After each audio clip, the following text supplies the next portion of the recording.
Hi everybody, and I hope you're having a fantastic day. Well, I discovered something on the internet and I thought I'd like to share everybody because a lot of people are messaging me saying, hey, I'm in line to get my vaccine on this date and when am I going to get mine? And I have no idea when I'm going to get mine, but I found this Canadian calculator that says it can estimate when I can expect to get my vaccine here in Canada.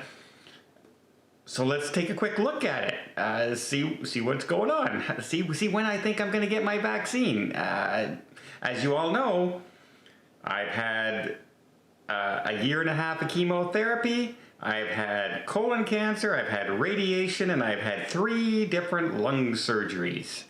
So, and that's all within the past 5 years. So you would think I'd be pretty high up on the vulnerable list of people to get the vaccine. So I said, okay, let's enter in. The first thing you have to do is you have to enter in your information. So I entered my information in here. I am 58 years old, just turned in October. Am I a home care resident or worker? No. Am I pregnant? Well, I hope not, but no. Am I a healthcare worker? No. Am I part of the Indigenous community? Not that I'm aware of. Do I live or work in a group setting? No. Are you an essential worker? No. All right. So basically all my answers to these questions are no, other than my age. And then if you scroll down a little bit further, it shows you there's an uptake. And what that uptake means is, in Canada, the average percent of people who take the flu vaccine for the last 5 years is between 70 and 75%. So they estimated that the low percent of 70% of the population will want this. So if it's actually 85% that want the vaccine, because the vaccine for COVID is completely different than a vaccine for the flu. A lot of people think I don't need to just protect myself from having the flu. I'm healthy enough. I've never had a flu shot myself.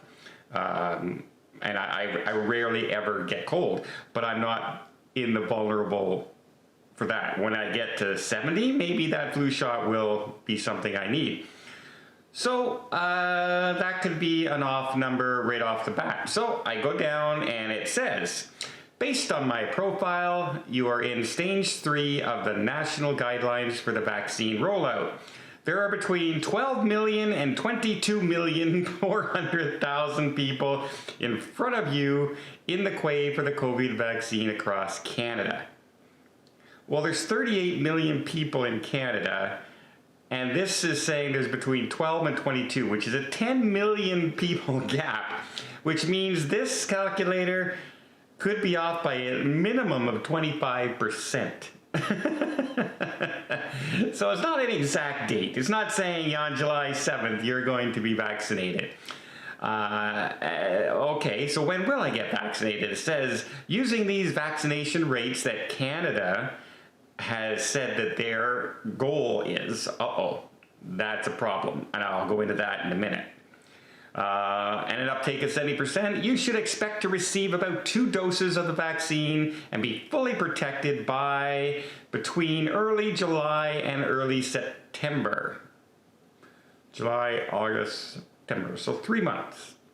During a 3-month period, I should receive, again, that's a pretty, 1/4 of a year is a pretty wide definition. And I said, okay, well, with all my restrictions, you would think, with my vulnerability and everything, and I'm not saying I deserve to get a vaccine more than anybody else. This is just for fun to see when I should be getting it. But you know what? If I have a loved one right now with a compromised immune system and in hospital, I would be wondering why they're not going to get the vaccine. And there's a couple questions that a lot of people are raising right now, and we'll go into that in a little bit. So I said, okay, well, that's an interesting thing that we're getting. And I'm going, well, who's getting the vaccine in priority? So I wanted to see who's in stage 1. Stage 1 is happening right now. And it's healthcare workers, including those who work in the healthcare settings, and professional support workers, including those involved with direct contact with patients. Fair enough. Residents and staff of congregate living settings that provide care for seniors. Absolutely. Adults 70 years of age or older, beginning with adults 80 years of age or older, then decreasing the age limit by 5-year increments to the age of 70 as supply becomes available. Older population, heaviest hit by any serious results of the virus, so yes. Adults in indigenous communities.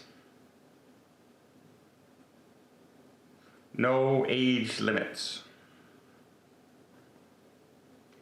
That has some people asking some questions. So I'm not going to get into the politics of that, but let's just say a lot of that is politics. That is, hey, we want to look like we're being socially correct here in Canada. That's our thing they're doing, and they're saying that if you're an Indigenous person and you're 22 years old and you're perfectly healthy, you're going to get a vaccine before that compromised immune person in hospital right now with cancer, which a lot of people are questioning. And I can understand some of the logic behind it, because some of our Indigenous communities are away from everything else. They don't have the hospital settings. They are a closed community, and the spread can happen much quicker. But I'm just stating that there is people wondering what's going on, so that's just part of it. Maybe I'm in stage 2. Maybe no, apparently I'm in stage 3. So who's in stage 2? Stage 2 is healthcare workers not included in the initial rollout. Okay. Residents and staff of all other congregate settings. And here's where a lot of people have really come down hard on it, because quarters for migrant workers. So during the summer, we bring in migrant workers from different countries, and they work on some of the farms and everything like that. And they're housed in like a bunkhouse sort of setting. So they're saying they're going to get the vaccine before that compromised immune person as well. So people outside of Canada coming in for a temporary job and then leaving are going to get the vaccine before people in Canada, Canadian residents, are going to get them. That's a very, very controversial topic, but it's not hitting the headlines right now because it's not summer yet, and we don't have the farms starting up. So we'll see what happens in Canada in the summertime.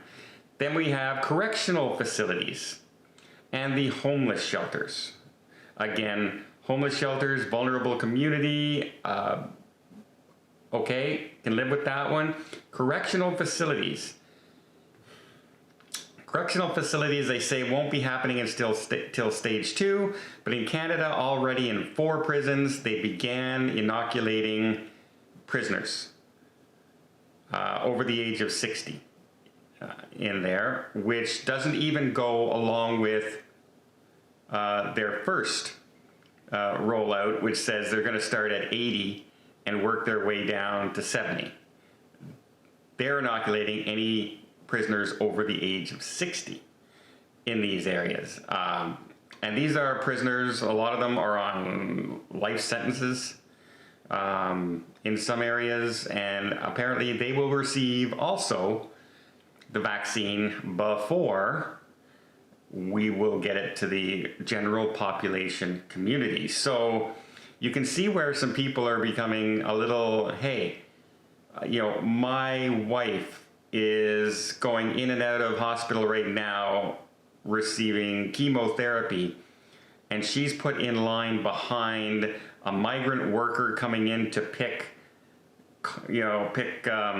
peas and strawberries and work our farms from another country, and also people in life sentences in prison are also in line to get this before that vulnerable person.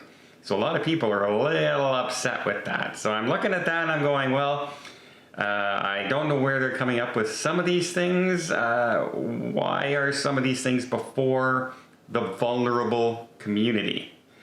I would think that they would look at people with compromised immune systems, and that would be in stage 2 at some point. But they're not. And so that's a pretty big question that I have. But according to this, July to September, I should be able to receive my vaccine. And I'm going, well, that's not so bad. But of course, that's provided, here's the catch, that we meet our targets for vaccination. And our targets for the first quarter of the year here in Canada is 200,000 people per 200,000 people per week in Canada, for a total of around 3 million people by the end of the first quarter. And then by the second quarter, we're supposedly doing 1 million people. So April 1st, we're ramped up to 1 million people. So 13 million people will get that vaccination, for a total of, including the first quarter, between 15 and 19 million people. Trouble is, we're in the first quarter, and that 200,000 in Canada per week, we haven't even reached that number yet in January. And it's, so we're going on to, we're January 10th today. So we haven't reached that number. Of course, they're saying it's going to ramp up. It's going to ramp up. Great. Trouble is, all the provinces have now begun running out of the vaccine. They have no more. In fact, a lot of the provinces here in Canada have now, you know how you're supposed to get 2 doses of the vaccine before you're fully immune, or 95%, whatever the number is. Well, some of them have started giving out that second dose to other people. And they're just hoping that the other doses come in time to vaccinate the people for their second dose. But if that supply doesn't come in, then we're done. For instance, here in Ottawa, the Ottawa Hospital, completely out of the vaccine. Toronto hospitals will be completely out of the vaccine by the end of the day. Other provinces are reporting the exact same thing. So if we don't have the vaccine and we're already behind in our numbers, those calculated targets of what we're going to hit right now are nowhere near any of the predictions that they're giving us. In fact, if you were to calculate the total people vaccinated since the vaccine was started handing out, and today, it will take 22.5 years in Canada to get just the adult population inoculated. 22.5 years. It's okay. We can put our curfew in for 22.5 years, and we can lock everybody in for 22.5 years, and we don't need businesses. We don't need any of that for 22.5 years. So yeah, you can see there's a lot of questions going on here in Canada. That is huge. You know, people in cancer treatments and people in radiation therapy and other immune compromising situations are put behind prisoners, politicians as well, by the way, and migrant workers from other countries coming into work. They're put behind those people. And, you know, I can see the logic. Those are close quarters, close contact, and that's why we want to inoculate it to stop the spread of that. If you're wondering how long it's going to take me to get the vaccine, well, it's going to take me a long, long time in Canada, which makes me hope, fingers crossed, you don't need a vaccine to travel when traveling starts to open, because it sure looks like I'm gonna be able to travel maybe before I'm able to get a vaccine. How strange is that? Well, that's the vaccine calculator. Maybe you can find one. I know there's one for the UK. I think there's one for the US. Just type in COVID calculator and see if you get your vaccination rate. But yeah, it's really, really unscientific, and it's really, really, right now, looks inaccurate, like by a lot. So I wouldn't go by anything, because all of a sudden the vaccine can ramp up, or we can not get any in, and it just changes everything, and it's completely gone. And maybe a third vaccine comes into play instead of just two. Well, so many things. This was just for fun, but I do have questions on the priorities they're given and who gets a vaccine. So somebody in chemotherapy with a compromised immune system goes goes after prisoners and people who are coming in to work our farms from other countries. Those are some pretty big questions. Let me know what you guys think down in the comments down below. This, again, just for fun. I have no expectation of this being anywhere near accurate. Until next time, well, see you in the next video.